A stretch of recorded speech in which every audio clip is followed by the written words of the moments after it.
There's no question we can use help when it comes to curing cancer.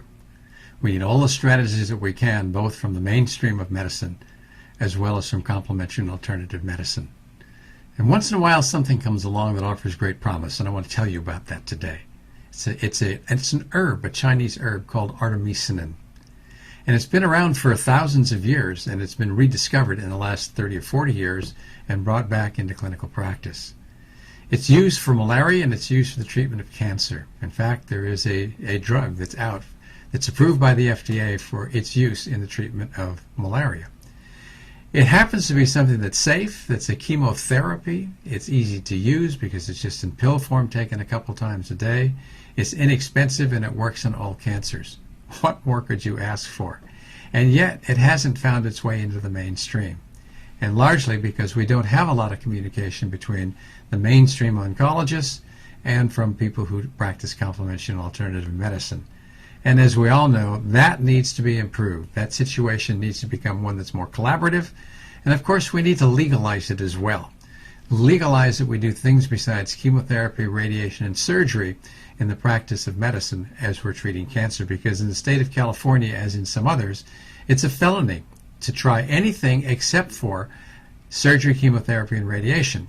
Fortunately, California Citizens for Health is doing some group now under the direction of Frank Cooney to make a difference, to make a change, so that we can repeal that law and be able to begin to do more integrative practice. Let's look a little bit about what artemisinin does. It's a very interesting drug that works and takes advantage of the fact that cancer cells and infected cells accumulate iron. So they have an affinity for it, and actually tends to make bacteria and also makes cancer cells grow. So when they sequester this iron, they have more of it than other tissues do, other normal tissues. So when you look at, say, a leukemia cell, you may have like 1,000 times more iron in it, or a breast cancer cell may have 15 times more iron in it than other cells that are like themselves but not cancerous. And what happens in the case of artemisinin is that when it comes into the body, it's sequestered and it comes into the cell. When iron is there in large amounts, it causes a release of 2 oxygen molecules that form free radicals that are so powerful that they kill the cell. This doesn't happen in normal cells. It only happens in cells that sequester a lot of iron. So all of a sudden we have a treatment here that has a remarkable potential, at least in theory, to doing some big things to be able to kill cancer cells without toxicity to the person who's taking it. That's a revolutionary change that we should be looking at. We need studies sponsored by the National Institutes of Health that can look at that, and I'm hoping that sometime that will happen soon. In the in vitro studies, which means in the test tube studies that have been done that look at the effect of artemisinin on cancer cells, what they have found is that it's pretty effective in killing those cells.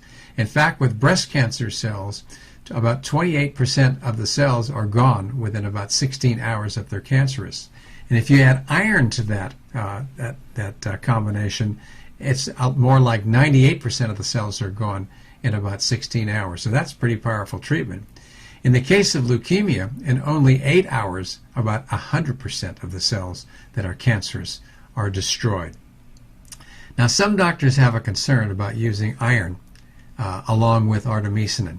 And the reason for that is because what we don't want to do is cause those reactions to occur in normal cells. And while that's a concern, that hasn't been shown to be a problem. And yet, because cancer cells tend to accumulate iron and infected cells tend to accumulate iron, the fear is that it could propagate the cancer or the infection as well. So that's something that we're going to have to probably wait on, although in a case that's really serious where somebody's tried every possible treatment that there is, from one point of view, and that's the fact that it's an FDA-approved drug, you could use it as a off-label use and still have an effect. But still those laws that are strict that regulate what you can do in cancer therapy, like in the state of California, need to be repealed. Now, artemisinin works in just about every kind of cancer, whether it be a prostate or a breast or colon or even tongue or even some sarcomas, which are notoriously difficult to treat. We know that there are 3 different forms of artemisinin. You can have either artemisinin itself or something called artesunate or artemether. They can be taken orally or by suppository. They should be taken in pulse doses, which means it should be on for a few days and off for a few days, because the intestinal tract tends to not absorb it so well if you take it for long periods of time. And then above all, we need to know that it's safe. And in 4,000 people who have been treated with artemisinin, we have found that the safety profile is shockingly good. Sometimes that's what you see when you use natural products, as in the case of artemisinin. So we have something to look at here that could be a consideration in anybody who's gone through standard therapy using surgery, radiation, or chemotherapy, had a very poor result, and maybe are in the process of dying within a short period of time. Therapies like these should be considered, because they may be something that could save lives. And there are lots of anecdotal cases that are very interesting that show exactly that.